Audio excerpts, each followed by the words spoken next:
নমস্কার বন্ধুরা, আমি পলাশ বিশ্বাস। আর আপনারা দেখছেন পলাশ বিশ্বাস ভিডিওস।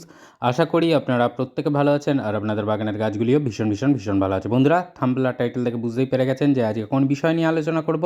হ্যাঁ বন্ধুরা, পুনে ভ্যারাইটি বা ব্যাঙ্গালোর ভ্যারাইটির জবা গাছের এপ্রিল মাসে কি কেয়ার হবে যাতে করে এপ্রিল মাসের পর থেকে এপ্রিল থেকে প্রচুর ফুল কিন্তু আপনারা এই মাস থেকেই পেতে থাকবেন এবং ফুলের আকারও বৃদ্ধি পাবে। আজকে যে খাবারগুলো দেখাবো এবং যে খাবারগুলো স্প্রে করে দিতে বলবো, ঠিক ততদিনের ব্যবধানে সঠিকভাবে নিয়ম মেনে যদি দেন তাহলে আপনার এই পুনে ভ্যারাইটি বা ব্যাঙ্গালোর ভ্যারাইটির জবা গাছগুলি প্রচুর পরিমাণে ফুল দেবে এবং ফুলের আকার বৃদ্ধি পাবে। তার সাথে গাছের পাতাও থাকবে চকচকে সবুজ। তো বন্ধুরা, আর একটু স্কিপ না করে সম্পূর্ণ ভিডিওটা দেখার অনুরোধ রইল। আর যারা আমার চ্যানেলের নতুন ভিউয়ার্স তাদের কাছে অনুরোধ করবো যে চ্যানেলটি সাবস্ক্রাইব করে নিয়ে পাশে থাকা বেল আইকনটি প্রেস করে অল করে রাখবেন, যাতে আমার দেওয়া ভিডিও নোটিফিকেশান মানে প্রতিদিন সন্ধ্যা 6টায় আমার চ্যানেলে ভিডিও আসে।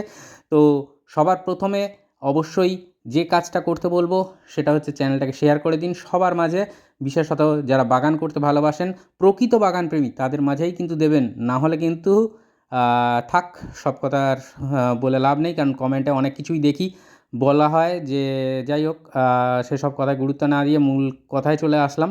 তো দেখুন, যে এই সমস্ত পুনে ভ্যারাইটি এবং ব্যাঙ্গালোর ভ্যারাইটির যে জবা গাছগুলো হয় সেগুলো প্রধানত আমরা দেখি যে একটু শীতের মধ্যে মানে ফুলগুলোকে কালারগুলো খুব ভালো থাকে আর অবশ্যই ফুলের আকারও বৃদ্ধি পায়।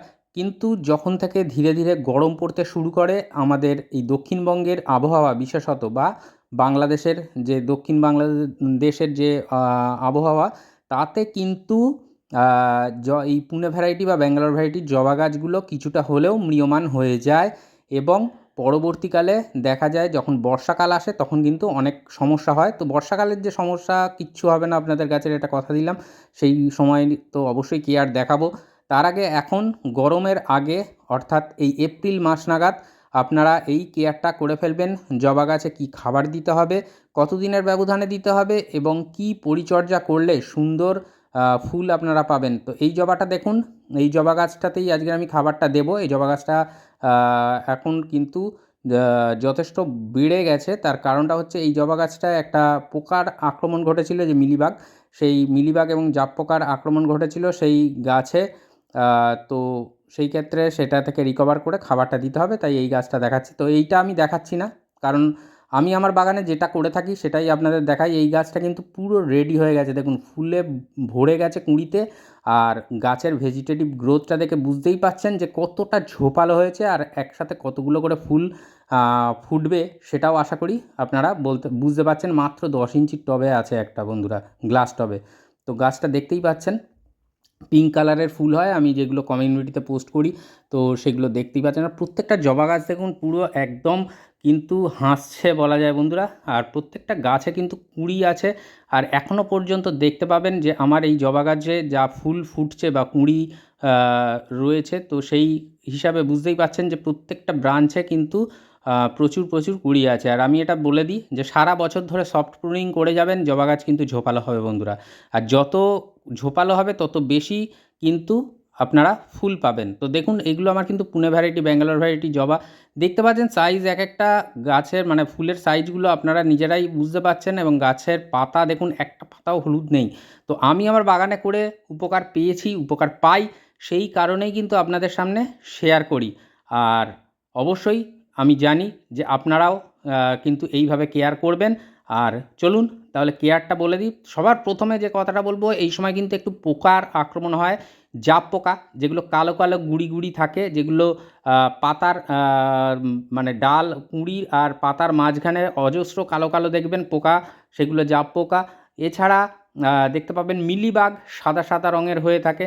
তো এই বিশেষত এই দুটো পোকার আক্রমণে কিন্তু জবা গাছ নাজেহাল হয়ে যায়।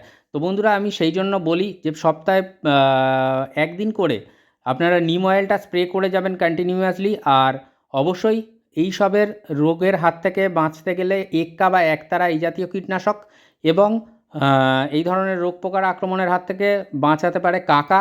তো এই কাকা কীটনাশক রোগ পোকার আক্রমণের হাত থেকে বাঁচাতে পারবে। এছাড়া ডাইমেথয়েড 30 কম্পোজিশনের যে কোনো কীটনাশক যেমন টাফগার, রোগার প্লাস এইগুলো আপনারা ইউজ করতে পারেন। এগুলো 10 দিনের ব্যবধানে বা 15 দিনের ব্যবধানে গাছে পোকা লাগার অনুযায়ী আপনারা ব্যবহার করবেন। তো দেখুন এই যে আমার গাছটা আমি যেটা বলেছিলাম যে কিন্তু পোকা লেগে গেছিলো এবং পাতা দেখুন কুঁকড়ে রয়েছে এখনও। তো এটা ট্রিটমেন্টে রয়েছে, আন্ডার ট্রিটমেন্টে।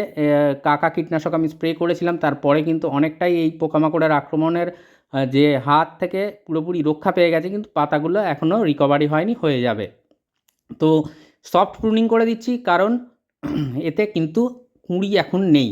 তো সেই জন্য এই সফট প্রুনিংটা করতে হবে। মাথাগুলো কেটে দেবেন, আগামী দিনে কিন্তু সাইড থেকে অজস্র ডাল আসবে, কারণ যে খাবারটা দেখাবো এই খাবারটা কিন্তু ডাল, গাছের ডাল আনতে এবং অজস্র ফুল আনতে কিন্তু অবশ্যই উপকারী। তো এই যে দেখছেন প্রুন করে দিচ্ছি, সফট প্রুনিং, এটা কিন্তু যখনই দেখবেন আপনার গাছের ডালে লম্বা হয়ে যাচ্ছে, কুঁড়ি সেভাবে নেই, তো সেই জায়গা থেকে কিন্তু এই প্রুনিংটা মাস্ট করতে হবে।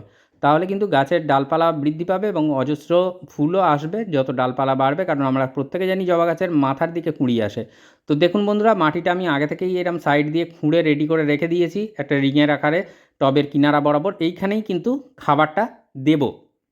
আর এই খাবারটা দেওয়ার পরে আমরা মাটিটা চাপা দিয়ে দেব এবং তারপর যে কাজটা করব, ভরপুর জল দিয়ে দেবো। এবং ভরপুর জল দেওয়ার পর 1 থেকে 1 দিন, মোটামুটি 1 দিন, এখন যা গরম পড়ছে 1 দিনই ঠিক আছে। তো তার জল দেবেন না, তারপর থেকে নিয়মিত যেভাবে পরিমাণ মতো জল দেবেন। তো দেখুন এখানে কি রয়েছে, এখানে রয়েছে এটা ভার্মি কম্পোস্ট। এটা হাতের 1 মুঠো নিয়ে নিয়েছি, 10 বা 12 ইঞ্চি টবের জন্য খাবারটা দেখাচ্ছি। 1 টেবিল চামচ পরিমাণে নিয়ে নিচ্ছি সর্ষের খোল গুঁড়ো, একদম গুঁড়ো আকারের যে সর্ষের খোল সেটাই নেবেন। আর এখানে রয়েছে নিম খোল, এটাও 1 টেবিল চামচ পরিমাণে নিম খোল রয়েছে। এখানে ডিএপি রয়েছে, ডিএপি দানা রয়েছে 12 থেকে 15টা দানা নিয়ে নেবেন 10 ইঞ্চি বা 12 ইঞ্চি টবের জন্য। আর 1 টেবিল চামচ পরিমাণে রয়েছে লাল পটাশ। এই লাল পটাশ যারা ইউজ করেন না তারা যে এসওপি বা সালফেট অফ পটাশ সাদা রঙের যেটা, সেটাও ইউজ করতে পারেন, পাতায় স্প্রে করতে পারেন। মাটিতে যারা দিতে চান না, কোনো সমস্যা হয় না, আমি লাল পটাশই ইউজ করি। মিউরেট অফ পটাশ এটা ইউজ করলেও অনেকে বলেন যে ক্ষতি হয়, তো সেই ক্ষতি, মাটির ক্ষতি রিকভারি করার জন্য আমার চ্যানেলে ভিডিও আছে যে কী করলে আমার এইভাবেই গাছ থাকে। গাছগুলো দেখলেন যে একটা গাছও বোধহয় খারাপ আছে বলে কারুর মনে হবে না। তো যাই হোক, এইভাবে মিক্সড করে নিতে হবে খাবারটাকে ভালোভাবে, প্রচণ্ড ভালো করে মিক্সড করে নিতে হবে, কারণ যে গাছের যে ফিডার রুটগুলো হয় না, ওই ফিডার রুটগুলো যাতে সঠিকভাবে সব খাবারগুলো চারিধার থেকে টবের কিনারা থেকে পায়, সেই ব্যবস্থাটা আমাদের করতে হবে। আর এইভাবে খুব ভালো করে মিশিয়ে নিতে হবে খাদ্য উপাদানগুলো যেগুলো দেওয়া হলো। তো এই দিয়ে খাদ্য উপাদানগুলো দিয়ে মাটির চারধার দিয়ে যে খালাটা করা হয়েছে টবের মধ্যে, সেটার চারিধার দিয়ে দিয়ে দেবো, দিয়ে মাটি চাপা দিয়ে দেবো, দিয়ে জল দিয়ে দেবো ভরপুর।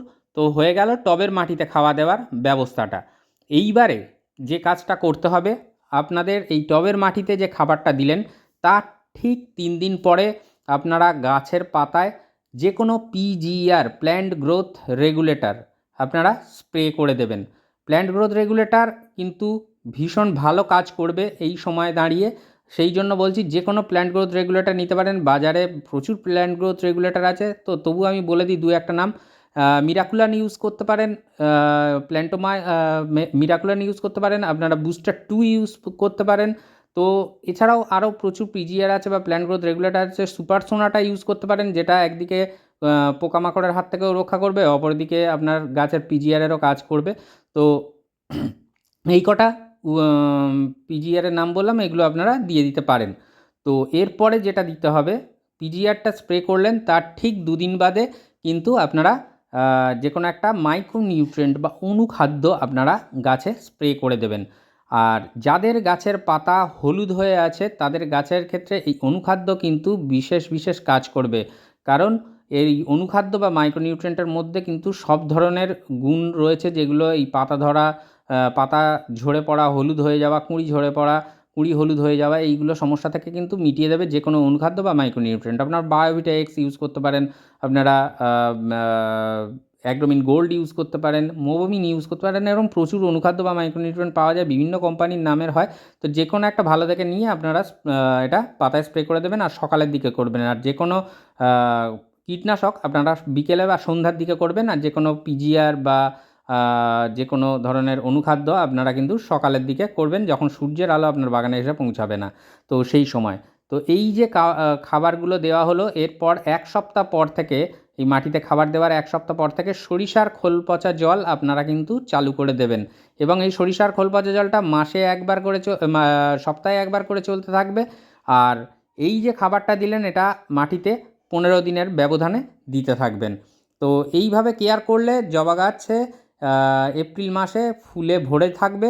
এবং এপ্রিল মাসের এই কেয়ারটার মধ্যে আরেকটা যে জিনিসটা আছে আপনাদেরকে বলবো, যে প্রতিদিন জবা গাছগুলোকে ফ্রিজের ঠান্ডা জল মানে 500 ml আর 500 ml নর্মাল টিউবওয়েলের জল, বা যাদের কর্পোরেশন এরিয়ায় রয়েছেন তাদের কর্পোরেশনের ট্যাপের জল নিয়ে মিশিয়ে আপনারা কিন্তু সন্ধ্যাবেলার দিকে ভালো করে স্নান করিয়ে দেবেন, অথবা যাতে সন্ধ্যায় সময় হবে না তারা ভোরের দিকে ভালো করে জল দিয়ে স্নান করিয়ে দেবেন। তবে যেদিন স্প্রে করবেন পাতায় সেই দিন বা তার পরের দিনটা বাদ দিয়ে রাখবেন, সেদিন স্প্রে করবেন না। তো এই ছিল মোটামুটি এপ্রিল মাসের কেয়ার। আশা করি ভালো লাগলো। যদি কোনো ধরনের প্রশ্ন থাকে অবশ্যই প্রশ্ন করবেন। আমি সবার প্রশ্নের সকলের প্রশ্নের উত্তর দিয়ে থাকি। আজকের মতো এ পর্যন্তই বন্ধুরা, খুব ভালো থাকবেন সকলে, প্রচুর গাছ লাগাতে থাকুন আর প্রতিদিন সন্ধ্যা 6টায় দেখতে থাকুন পলাশ বিশ্বাস ভিডিওস। নমস্কার বন্ধুরা, আজকের মতো এ পর্যন্তই।